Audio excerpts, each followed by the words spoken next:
সন্ধেবেলা বুলেটকে আসতে দেখে নিতাই কৌতূহলী চোখে চেয়ে বলল, হায় হায়, কি ব্যাপার? বুলেট মুচকি হাসি হেসে বলল, অক্ষয়দের আমবাগানে শিয়াল বাচ্চা ধরবো। শিয়াল বাচ্চা ধরবি? অত সহজ নাকি? চ না, দেখবি।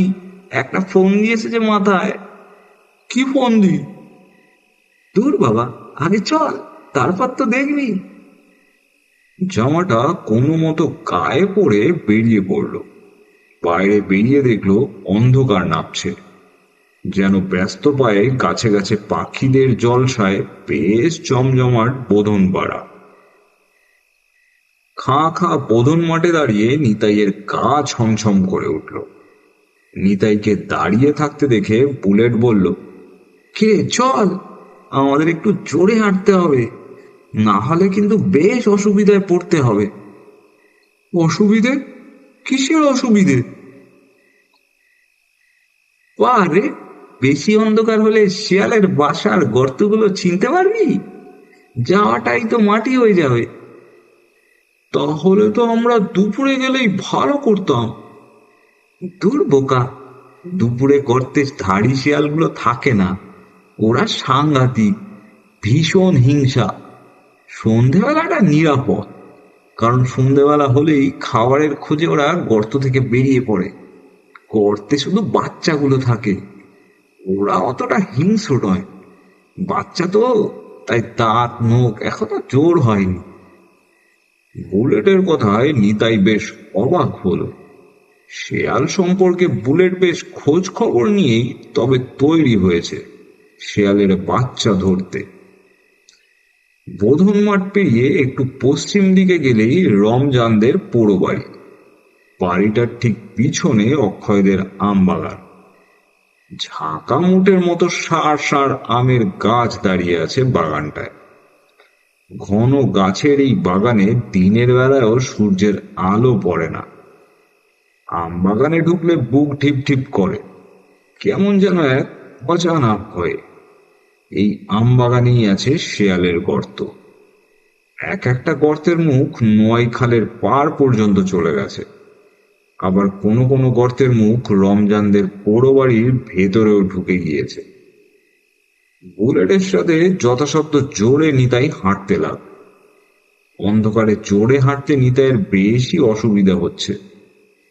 দূরে ঠিক ঠাউর করতে পারছে না, শুধু বুলেটের পায়ের শব্দ অনুসরণ করে হেঁটে যাচ্ছে। শব্দ গড়ে ওঠা কলোনি, ইলেকট্রিক এখনো আসেনি, তাই ঘর বাড়িও খুব একটা নেই। দু এক ঘর মানুষ সবে এদিকে বসত করেছে।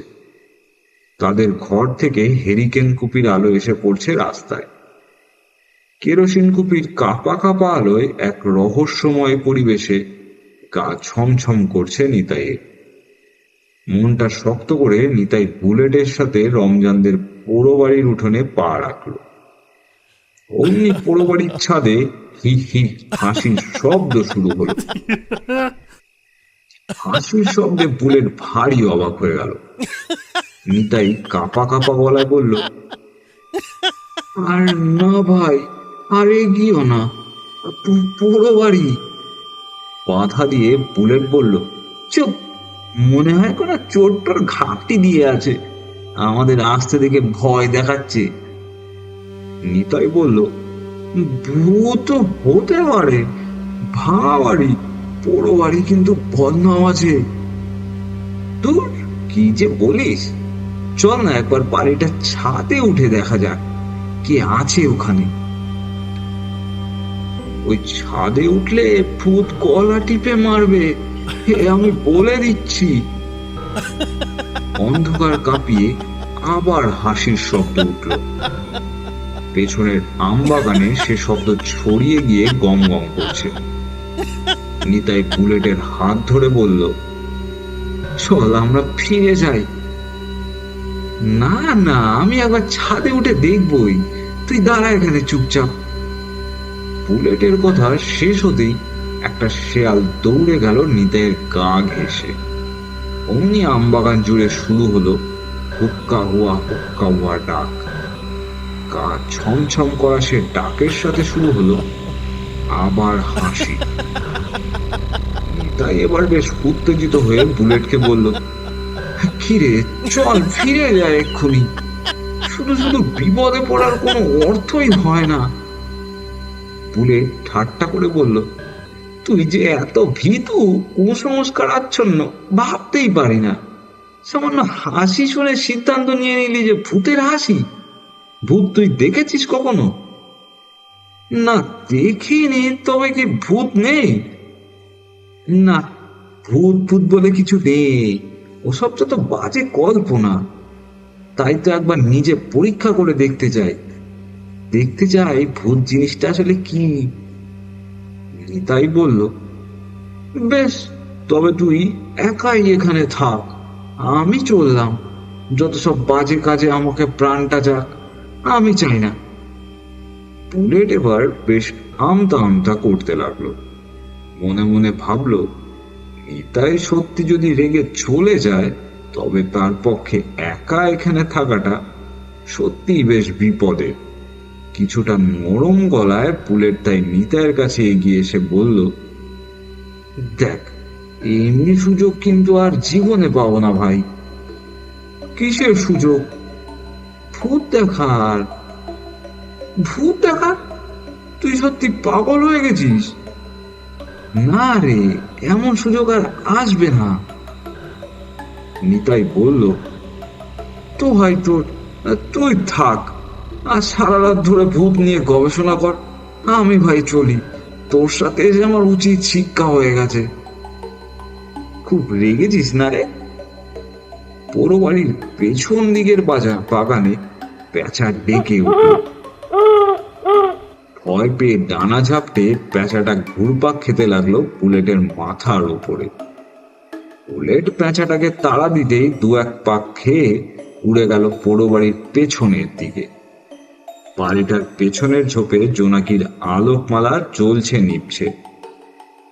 ঝিঝি পোকার একটানা কোরাসে বুলেটের বুকটা এবার কেমন যেন হিম হয়ে গেল। গাটাও বেশ ছমছম করতে লাগলো। বুলেট আর এগোতে সাহস করল না। পাথরের মূর্তির মতো ঠাই দাঁড়িয়ে রইল একই জায়গায়। দূরে অক্ষয়দের আমবাগানের মধ্যে ছোট্ট একটা আলোর বিন্দু দেখা গেল।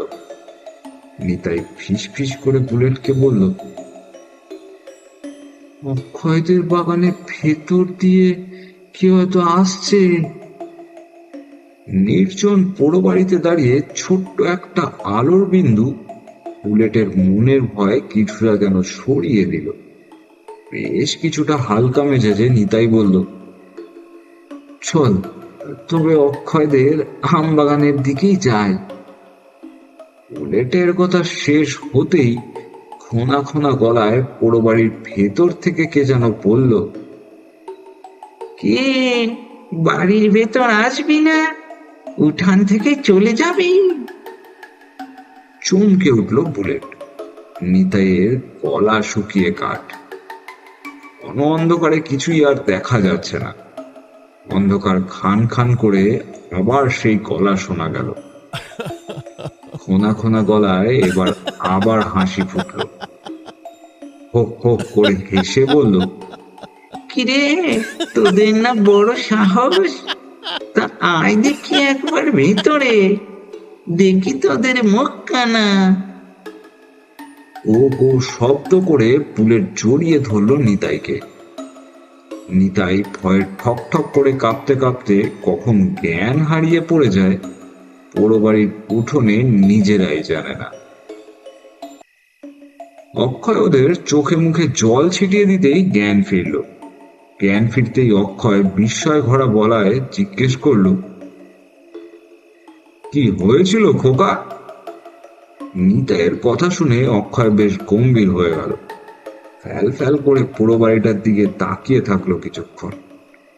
কাঁপা কাঁপা গলায় বলল, আমাবস্যার রাতে রমজানের আত্মা পোড়ো বাড়িটার মধ্যে ঘোরাফেরা করে। কেউ কেউ বলে ও নাকি পোড়ো বাড়ির ভূত।